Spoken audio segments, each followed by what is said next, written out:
મધ્યપ્રદેશના ખંડવામાં મચસાલ જુલુસના સમાપનમાં એક દુર્ઘટના ઘટી। દુર્ઘટનામાં 50 થી વધુ લોકો દઝાઈ ગયા છે।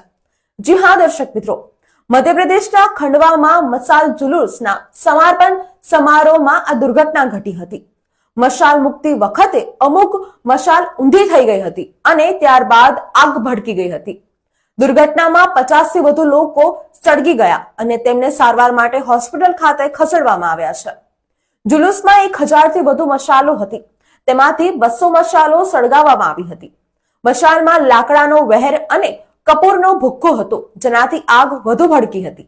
મશાલ જુલુસનું આયોજન રાષ્ટ્રભક્ત વીર યુવા મંચે કર્યું હતું।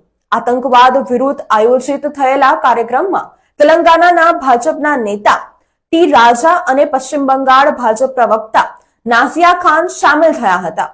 તેમણે કાર્યક્રમને સંબોધિત પણ કર્યું હતું। કાર્યક્રમનું નેતૃત્વ હિન્દુવાદી નેતા અશોક પાલીવાલ કરી રહ્યા હતા।